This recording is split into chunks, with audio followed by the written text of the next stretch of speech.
안녕하세요. 저는 상산고 3학년 전예린입니다. 아침 점호 시작하겠습니다. 아침 6시 기숙사에서 점호를 하는 시간부터 밤 1시 잠자리에 들 때까지 저희 학교 약 1,100명의 학생들은 모두 스스로 자기만의 공부 방법과 목표를 정하고 열심히 공부하고 있습니다. And to keep the cup, 무슨 컵? 상산컵을 다시 섞어놔. 교내에서 약 50명 정도가 거의 전국 석차 1% 안에 들어간다고 해도 과언이 아닌 것 같아요. 그만큼 아이들의 실력이 높다 보니 처음엔 적응하기가 굉장히 어려웠었는데요.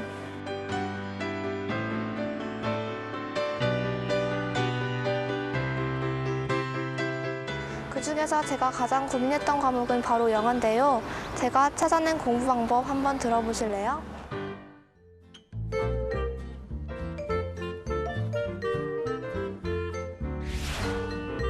(6월) 전국 모의고사가 있던 날 전주 상산고등학교 3학년 교실을 찾았다. 한 문제 한 문제 최선을 다해 자신의 실력을 발휘하고 있는 아이들. 전예린 양도 그중 하나다.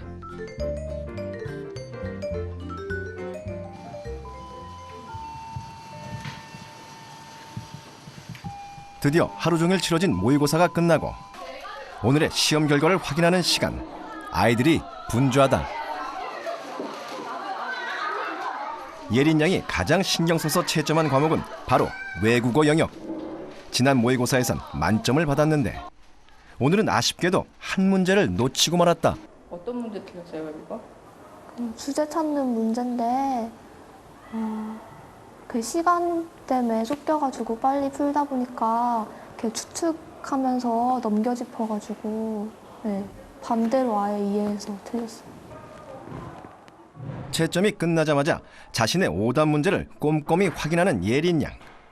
같은 실수를 2번 반복하지 않으려면 어떤 실수를 저질렀는지부터 확실히 다잡아둬야만 한다.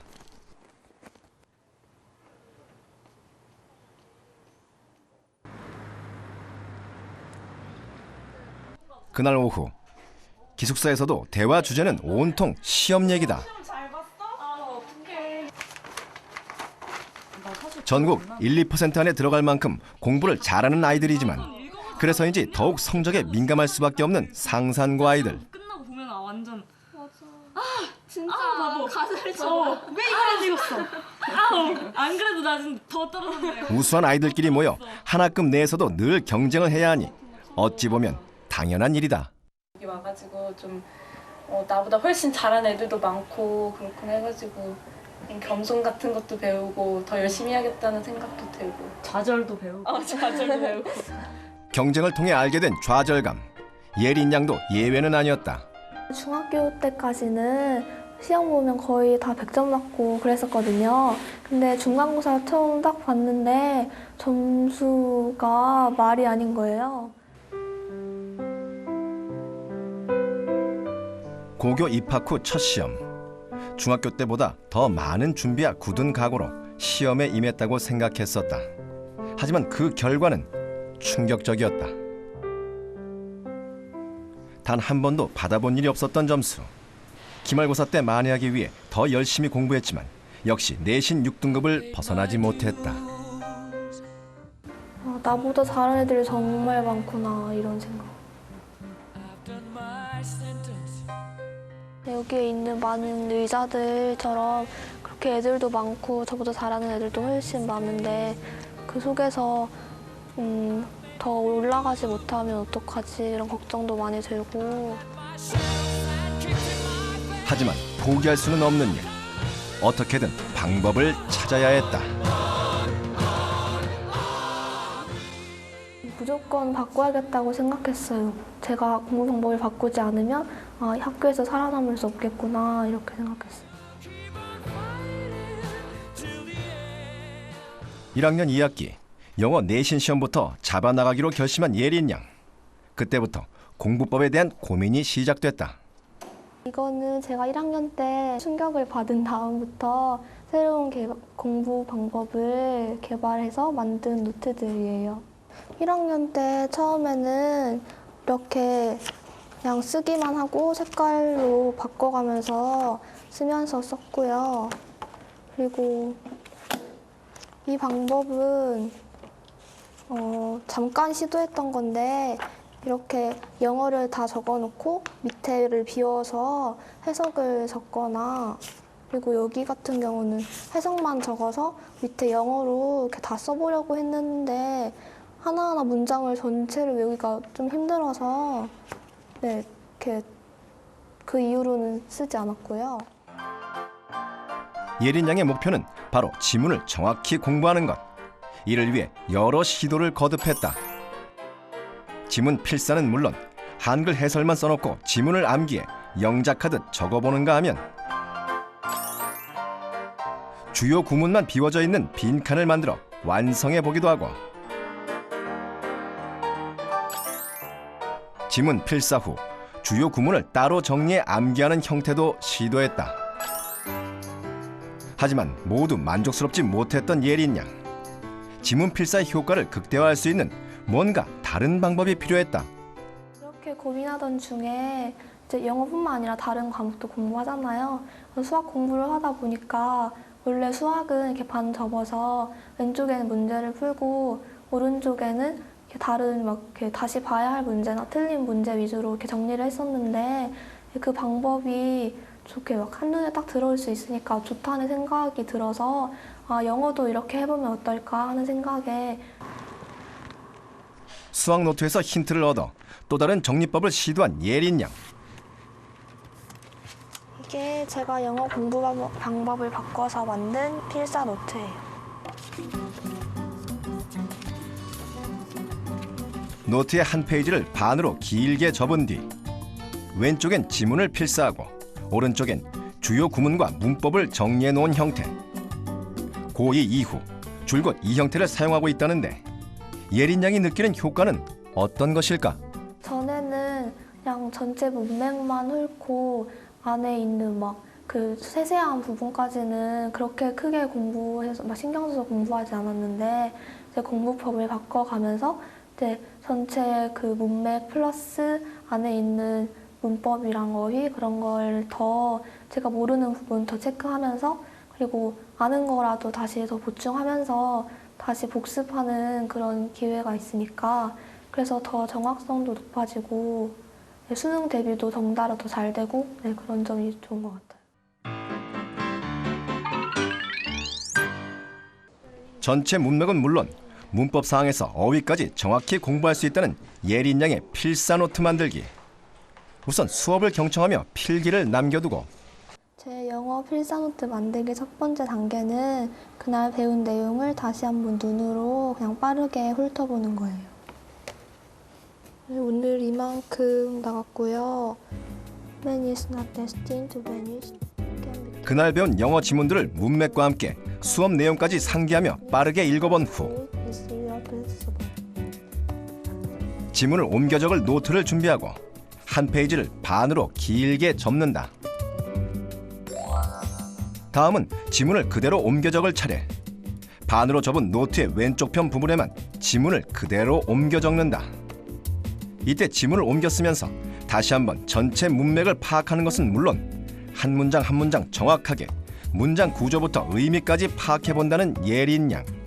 이제 쓰기 시작하면서 어렵게 뜻을 잘 모르겠거나 이렇게 딱 쓰다가 걸리는 단어는 오른쪽 빈칸에 살짝 써놔요. 모르는 단어는 비워져 있는 오른편에 정리하되 그 단어가 쓰인 문장 바로 옆에 기록해주는데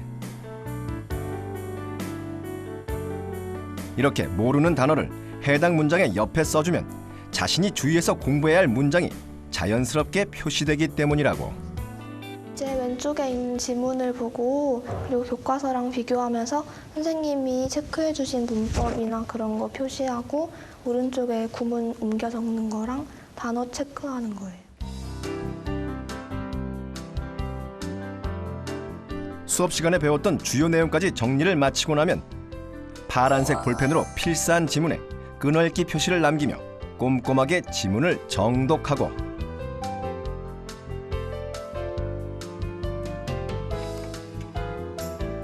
빨간색 볼펜으로 처음 지문을 필사할 때 체크해둔 단어들을 표시하며 다시 한번 지문을 읽는다. 그런 다음 단어의 의미들을 정리해주면 노트 정리를 하는 동안만도 5번가량 지문을 정독하게 되는 것.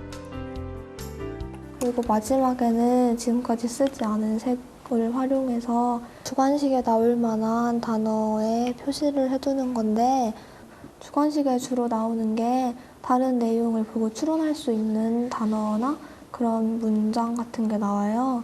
그래서 이거 같은 경우는 이 문장 전체의 중심 내용인 그 차를 선택하는 것에 대한 요인으로 나올 수 있기 때문에 그래서 네모를 쳤고, 특히 내신 같은 경우는 선생님 말씀 거의 다 시험에 나오는 경우가 많으니까 incidence 이렇게 쓰면 될까요? frequency 확률.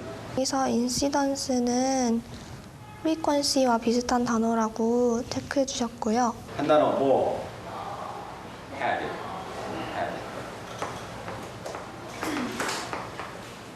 습관입니다. 습관. habit. 또 있잖아요 밑에. 헤빗이라는 단어는 후천적으로 배워지는 습관 같은 거라고 하시면서 체크해 주신 단어예요. 우선 지문을 노트 왼쪽에 필사한 뒤 지문을 쓰면서 자신이 몰랐던 단어들과 수업 시간에 선생님이 강조했던 주요 내용들을 노트 오른편에 정리. 단어의 뜻을 찾아 정리하고 주관식 출제 문제를 예상해 눈에 띄게 표시해주면 필사 노트 완성. 3학년 1학기 중간고사 시험지인데요. 이거를 노트랑 비교를 해보면요. 주관식 1번 같은 경우는 이게 오브젝티브랑 서브젝티브를 구분하는 거랑 여기는 탱저블이랑 인탱저블을 구분하는 문제예요. 근데 이게 주로 수업 시간에 선생님께서 내용 설명하시면서 그 바니어 이런 거 그 위주로 설명하시면서 적어두신 부분에서 나왔거든요. 그래서 노트에도 선생님이 해주신 거 따라서 여기 이렇게 네모치고 오른쪽에 적어놓고 이렇게 했던 부분이 그대로 시험에 나와가지고. 지문 필사는 물론 수업 시간에 강조됐던 내용들을 특별히 표시해 더 효율적으로 시험에 대비할 수 있었던 예린 양. 이 노트로 공부하면서 영어 성적은 안정 궤도에 올라설 수 있었다. 지문을 쓰는 과정에서 그 지문의 내용을 좀 더 정확하게 이렇게 공부하면서 쓸 수가 있잖아요.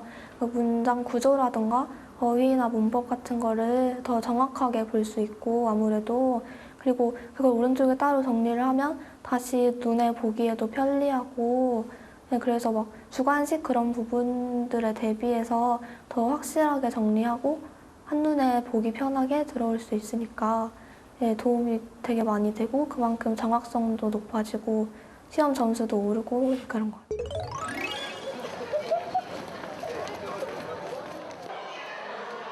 여러 번의 시도 끝에 자신에게 꼭 맞는 영어 공부법을 찾아낸 예린 양. 그렇다면 과연 예린 양의 지문 필사 공부법은 얼마나 효과적인 방법인 것일까? Okay, what can I help you?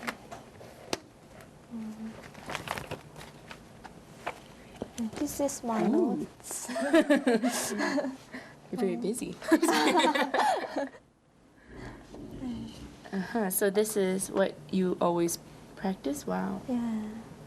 학교에서 영어 회화를 지도하고 있는 원어민 선생님께 자신의 지문 필사 노트를 보여준 예린 양.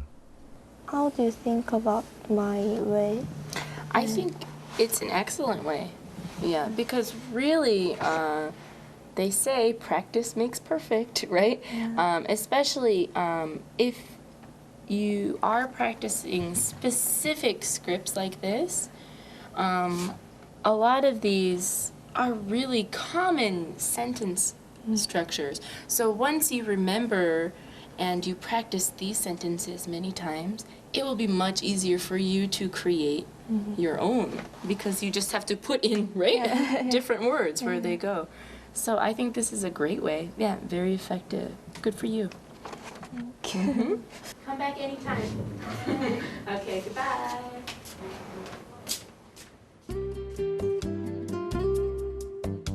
좋은 문장들을 공부하면서 자연스레 영어 실력까지 키울 수 있다는 예린 양의 필사 노트.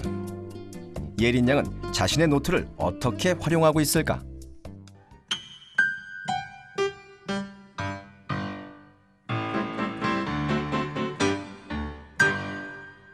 지금부터는 노트를 활용하는 방법인데요. 처음에는 지문을 읽으면서 그 지문이 나왔던 문제에 따라서 이 지문에서 그 예를 들면 지시하는 대상이 가리키는 그런 문제에서는 그 인칭 대명사나 그런 것들이 가리키는 게 뭔지 그런 걸 생각하면서 보고요.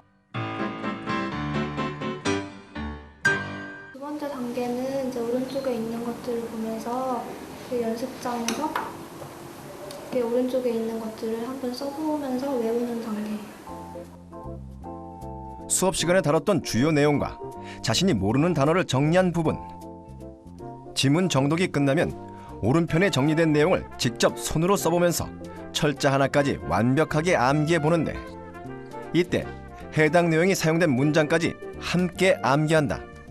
그냥 지문 전체를 다 외우기보다는 중요한 것들 위주로 공부를 하니까 다 외우기에는 시간이 좀 더 걸리지만 오른쪽에 있는 것만 외우면 그보다 덜 시간이 걸리더라도 더 효율이 높아지는 거죠. 세 번째 단계는 이제 왼쪽 지문을 가리고 오른쪽에 있는 것만을 보면서 이거에 속해 있는 문장을 거의 쓸 수 있을 정도로 외워요. 주요 구문들이 사용된 문장을 암기한 후에는 지문을 가려놓고 해당 구문만을 보며 문장을 떠올려 정확하게 쓸 수 있는지 자가 테스트를 거쳐본다. 단어만 보고 문장을 암기한다는 것이 처음에는 쉽지 않았지만 노트를 만들고 공부하면서 반복적으로 지문을 정독하게 되기 때문에 공부법에 익숙해질수록 문장을 암기하는 것은 그리 큰 어려움이 따르지 않았다.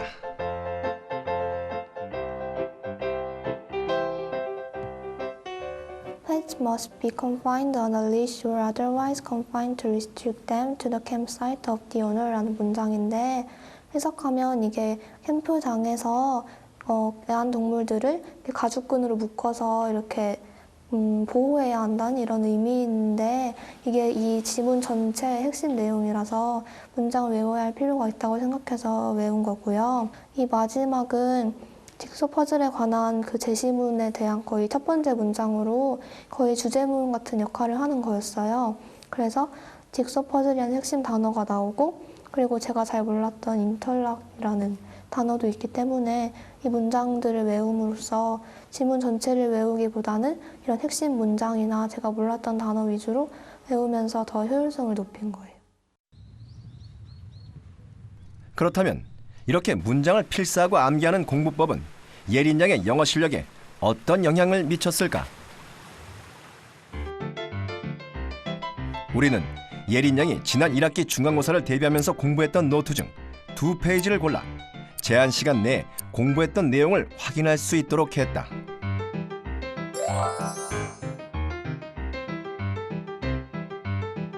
제한 시간은 10분. 그동안 예린 양의 복습이 끝나고 본격적인 테스트에 들어갔다. 테스트 주제는 공부한 문장들을 이용한 자유 에세이.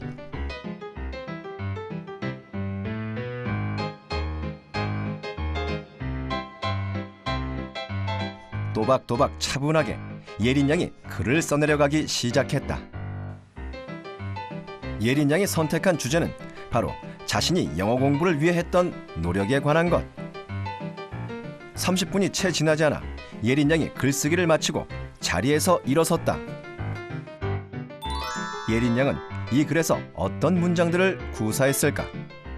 이걸 보고서 처음에 whatever 그런 구문이 나왔어요.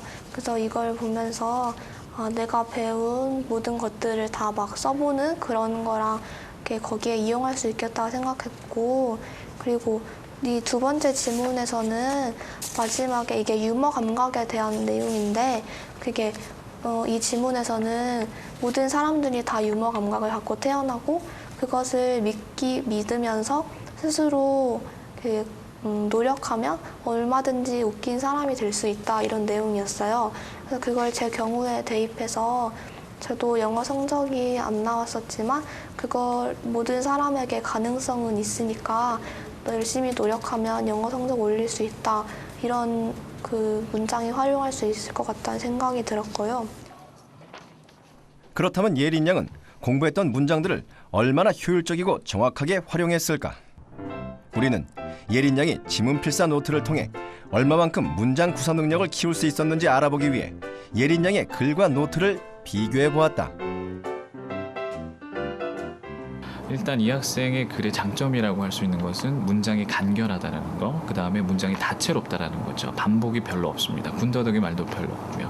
일단 자기가 하고자 하는 것을 정말 자기가 중요한 이 포인트를 꼭 써야 되겠다는 그런 포인트에 맞춰서 자연스럽게 문장을 이끌어냈다는 측면에서 상당히 후한 점수를 줄 수 있을 것 같아요. 예를 들어서 뭐 수동태나 아니면은 과거 완료 시제나 관계 대명사의 사용, 그런 것들은 많이 힘들어하는 부분인데 이 학생은 평소에 그런 실력을 갖추기 위해서 상당히 많은 필사의 노력을 했다라는 것이죠. 그런 것들이 이 학생의 어떤 즉흥적인 에세이에서도 자연스럽게 드러났다고 볼 수 있겠습니다. My English grade was almost perfect in middle school. 내가 중학교에 다닐 때는 내 영어 성적은 거의 완벽했다. However, after I was admitted to Sangsan High School, I realized the reality. 그러나 내가 상산고등학교에 입학한 이후로는 나의 현실을 깨달았다. In which there were many students who were good at English far more than me. 그 사실은 바로 나보다 영어를 훨씬 더 잘하는 학생들이 많다는 것이었다. So I changed the way I studied. 자신에게 맞는 공부법을 찾아가면서 예린 양은 떨어진 성적을 만회하는 것은 물론 자신만의 공부에 대한 원칙까지 세워나가고 있었다. 이 학생이 지금 공부하고 있는 필사법의 가장 큰 장점이라고 할 수 있는 것은 좋은 문장들을 많이 써봄으로써 내 것으로 만든다는 얘기죠. 듣기나 읽기는 그냥 한번 듣고 읽고 지나칠 수 있지만 필사법은 꼼꼼하게 써봄으로써 그냥 쓰는 게 아니지 않습니까? 쓰면서 중요한 것들을 자기 것으로 만든다는 거죠. 그런 것들이 익숙하게 되면 나도 완전한 문장을 쓸 수가 있고, 그럼으로써 우리 학교 내신 100점 높은 주관식 문제에도 적극적으로 대비할 수 있는, 제가 봤을 때는 가장 확실한 방법이라고 생각을 합니다.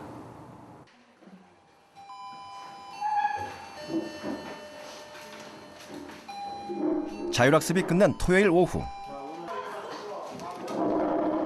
오늘따라 하교 준비를 하는 예린 양의 모습이 무척 바빠 보이는데, 오랜만에 대전집에서 가족들이 찾아오는 날이기 때문이다.